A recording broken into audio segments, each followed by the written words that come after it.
Thank you so much. Thank you. Sabidi? Sabidi Bao? To the government and the people of Laos, thank you so much for the kind welcome that you've extended to me and my delegation. I am very honored to be the first American president to visit Laos. Thank you.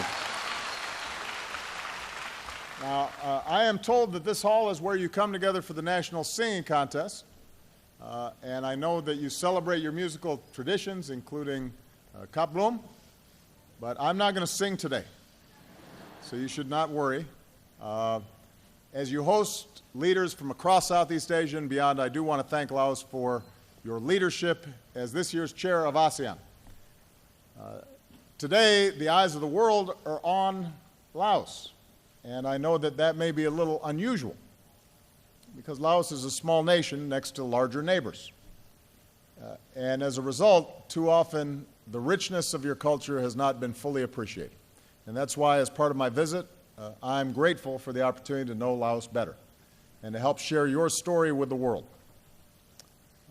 I know that here you cherish the beauty of the land, the mist-covered mountains and sunsets over the Mekong, the achievements of ancient civilizations that echo in the ruins of Wat Pu and palm leaf manuscripts that are preserved at your temples.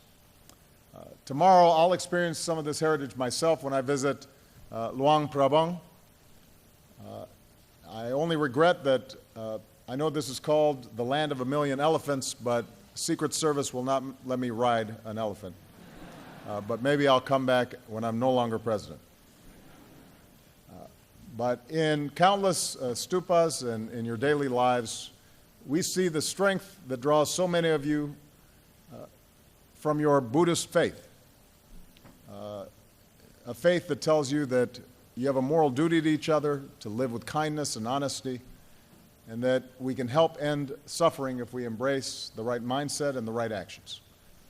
And in literature, like the epic of Sin Se, we see the values that define the people of Laos, which is modesty and compassion and resilience and hope.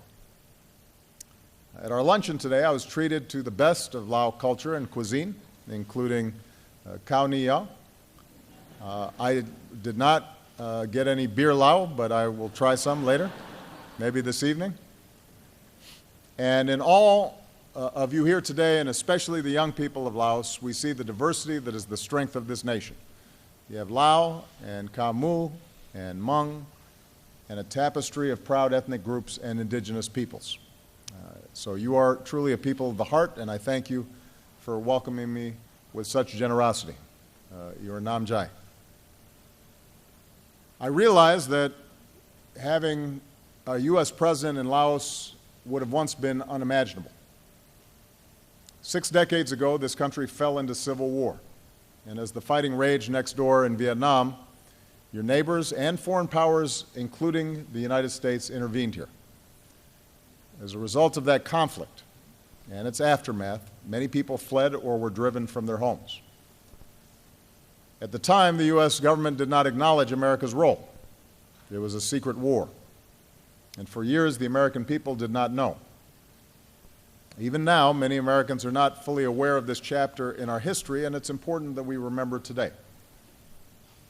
Over 9 years, from 1964 to 1973, the United States dropped more than 2 million tons of bombs here in Laos, more than we dropped on Germany and Japan combined during all of World War II.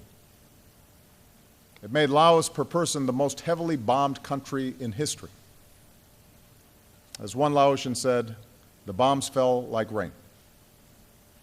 Villages and entire valleys were obliterated. The ancient plain of jars was devastated. Countless civilians were killed.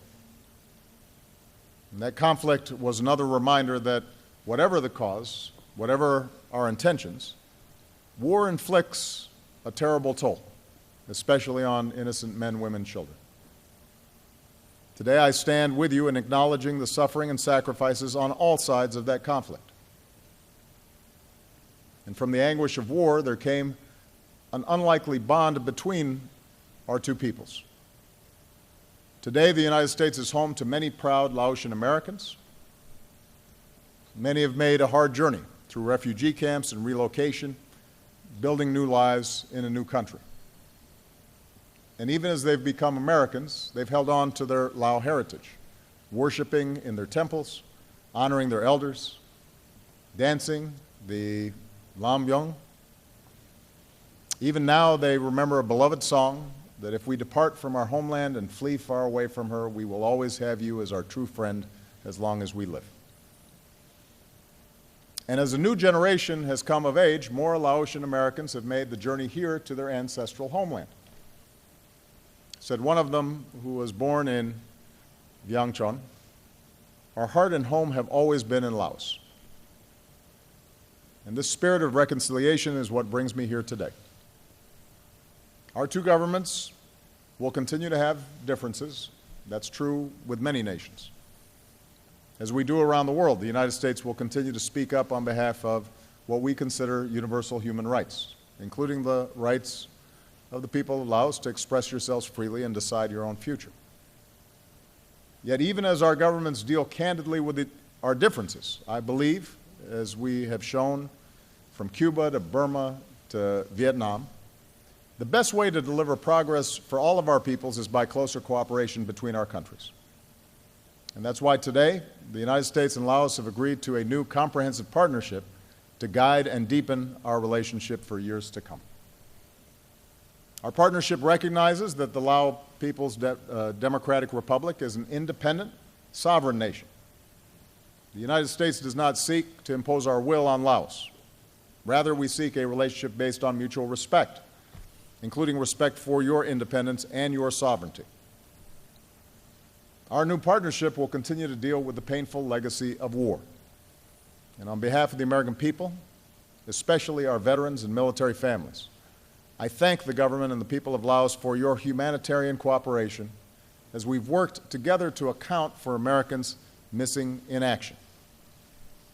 And I'm pleased that as a result of this visit, we will increase our efforts and bring more of our missing home to their families in America. I also know that the remnants of war continue to shatter lives here in Laos.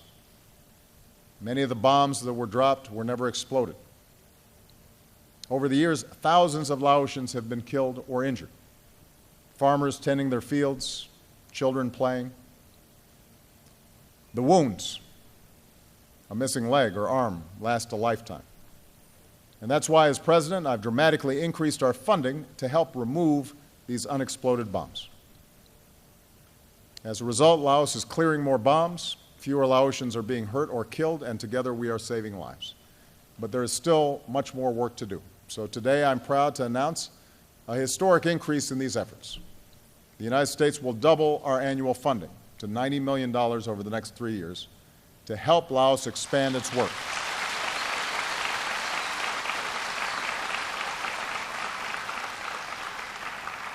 This will help Laos expand its work to remove even more bombs, allow Laotians to farm more land, and increase support for victims. I'll bear witness to this work tomorrow when I meet with survivors. Now, given our history here, I believe that the United States has a moral obligation to help Laos heal. And even as we continue to deal with the past, our new partnership is focused on the future.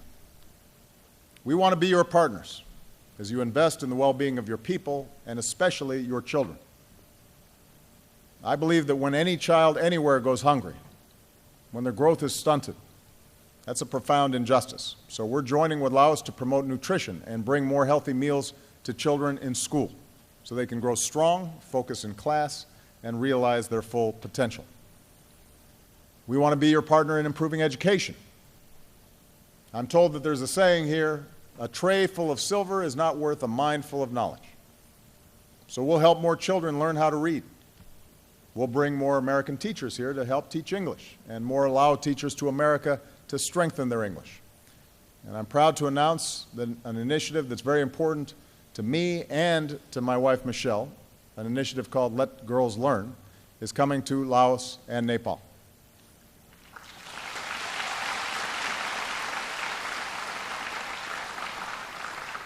We believe that the daughters of Laos have just as much talent and potential as your sons. And none of our countries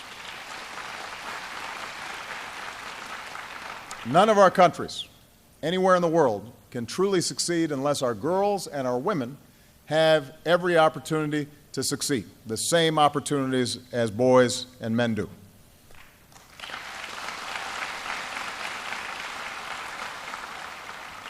We want to be your partner with the young people of Laos as you strengthen your communities and start businesses and use Facebook to raise awareness for the rights and dignity of all people. And that's why, as part of our Young Southeast Asian Leaders Initiative, we're helping young men and women across Laos develop the skills you need to succeed. Two of our top companies, Microsoft and General Electric, are helping to increase training in engineering and technology. Young people in Laos shouldn't have to move someplace else in order to prosper. You should be able to work and build a better life right here in Laos. And we want to be your partners as Laos forges greater trade and commerce with the world. When other countries invest here, it should create jobs here for the people of Laos. So as Laos pursues economic and labor reforms, we'll work to encourage more trade and investment between our two countries and between Laos and the rest of this region. As a result of my visit, I hope that more Americans come here as well to experience your country and the beautiful culture and to forge new friendships between our peoples. As Laos grows, we want to be your partner in protecting the natural beauty of your country, from your forests to your rivers. As Laos works to meet its growing need for energy, I want to work with you to pursue clean, renewable energies like solar. And let's help farmers protect their crops and villages, adapt to a changing climate. We should work together so that development is sustainable, especially along the Mekong, upon which millions of people depend for their livelihood and their food and their health. The Mekong is a treasure that has to be protected for future generations, and we want to be your partner in that process. So this is the future our two countries can build together, and I'm optimistic that we can do it. I'm confident because my visit is part of a broader agenda. As some of you know, as President, a key priority of my foreign policy has been to deepen our engagement with the nations and peoples of the Asia-Pacific. And here, on the final leg of my last visit to Asia as President, I want to discuss why the commitment of the United States to this region will endure for the long term. America's interest in the Asia-Pacific is not new. It's not a passing fad. It reflects fundamental national interests. And in the United States, across the political spectrum, there's widespread recognition that the Asia-Pacific will become even more important in the century ahead, both to America and to the world. In this region, we see hundreds of millions of young people with high expectations for their lives. With many of our major trading partners and most of the world's growing middle class, growth here can mean more jobs and opportunity in all countries. This region is home to 5 of our treaty allies and some of the world's most capable militaries, which means Asia will shape the course of global security.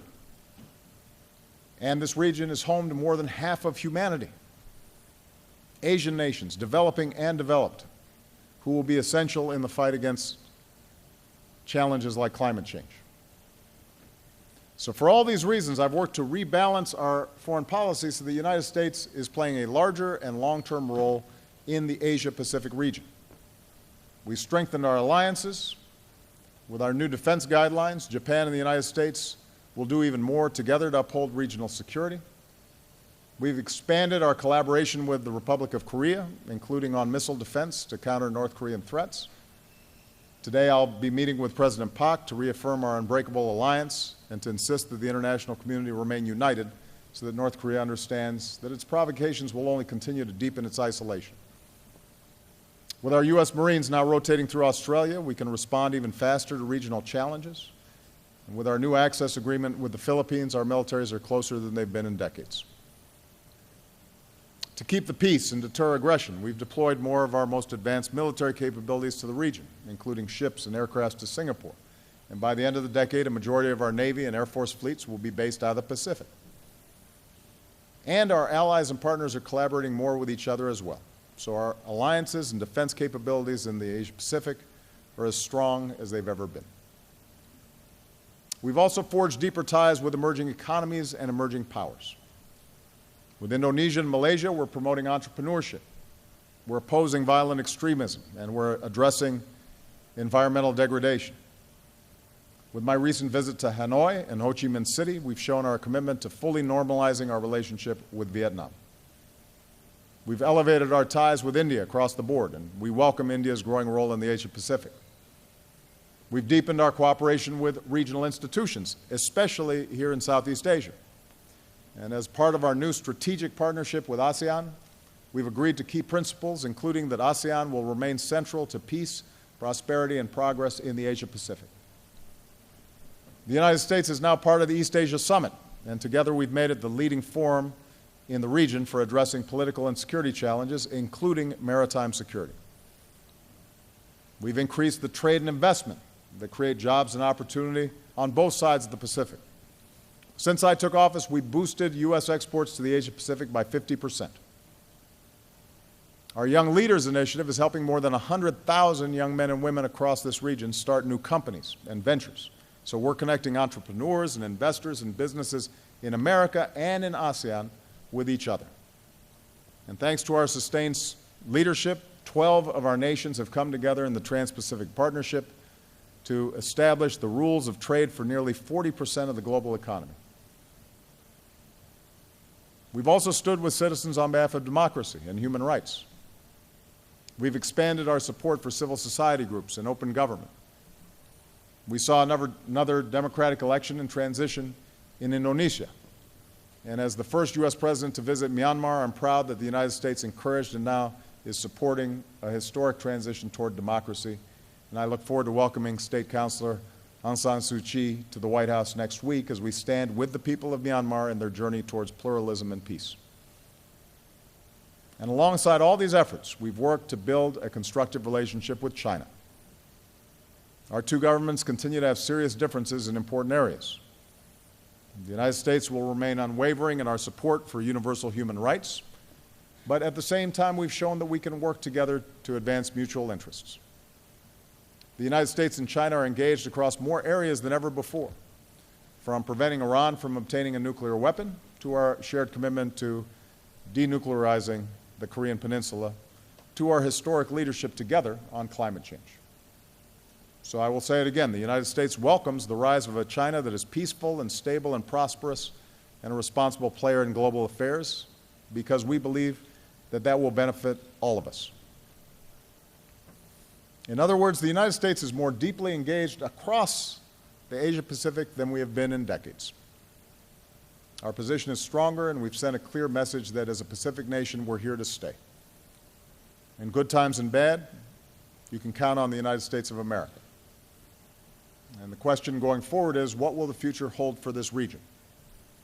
Will disagreements be resolved peacefully or lead to conflict? Will economies continue to integrate or succumb to mercantilism or protectionism?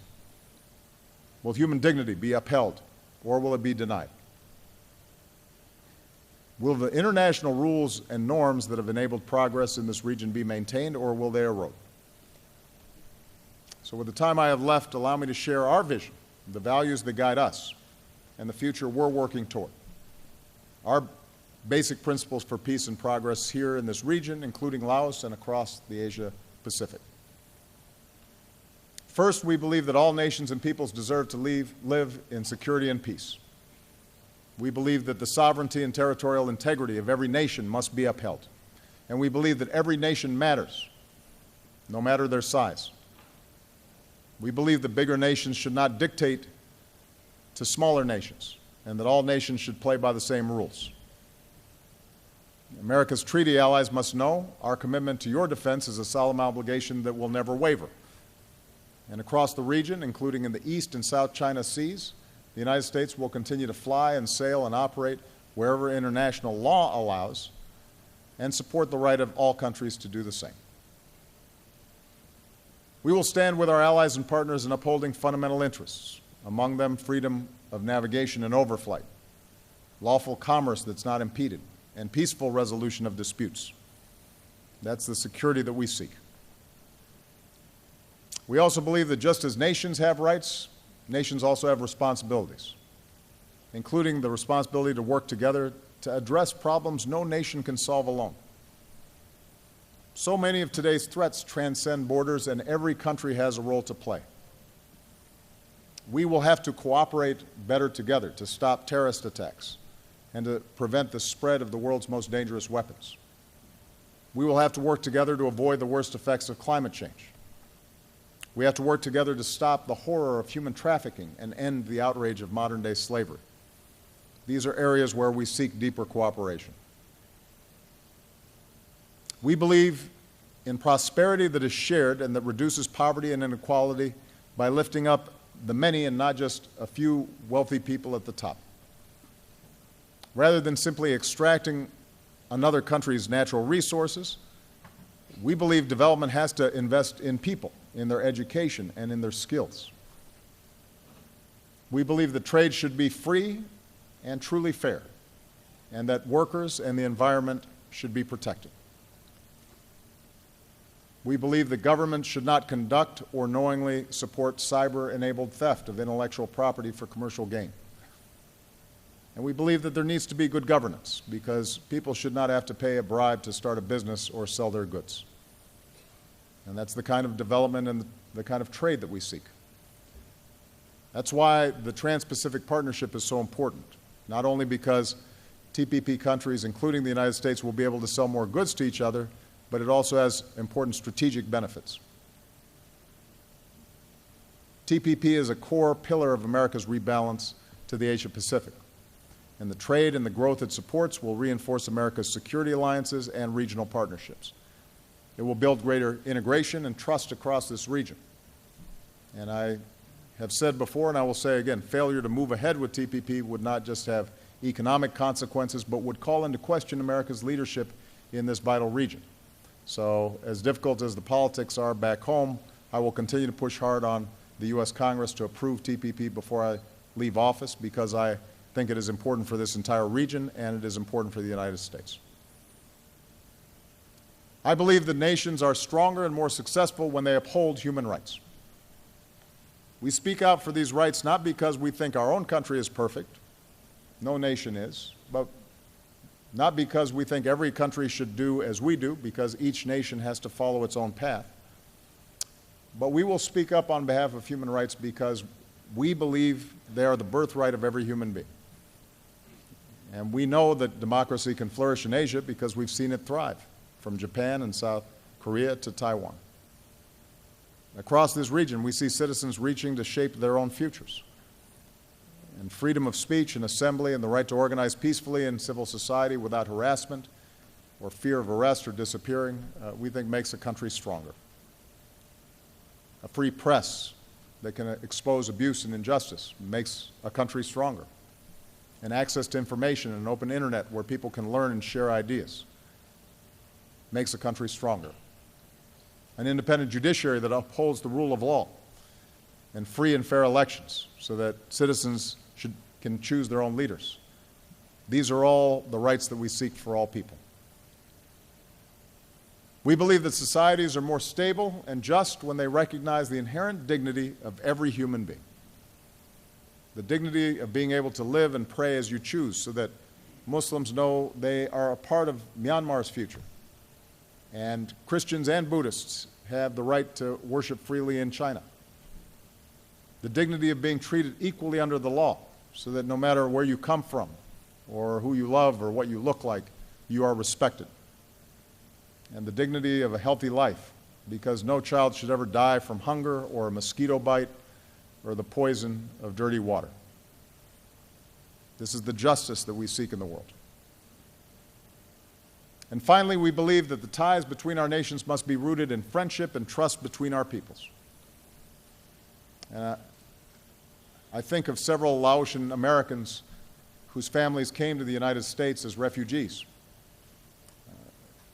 Our nations are connected not just by policies, but also by people like John Duangdara, whose family settled in our state of Nebraska and after high school joined our military, served with our elite special forces, and ultimately gave his life for our nation. His mother said he is a son of the Lao people, and he sacrificed for us, and we honor him. We're connected by Chanapa Kamvusa, who came to America when she was 7 years old and who is back here today. And for years she urged the United States to do more to help remove unexploded bombs here in Laos. There are many, many problems in this world that might not be able to be solved in a lifetime, she said, but this is one we can fix. So Chanapa, we thank you for working to fix this problem. And we're connected by Stacy Pengwat, who's here as well and who I met earlier. Her parents came to America and stressed the importance of education. And today, this proud Laotian American serves at our embassy here in Laos. I feel a sense of home, she says, as if I've known this country before through my parents. It feels like we've come full circle. And so, Stacy, on behalf of all of us, thank you for helping to bring our countries closer together.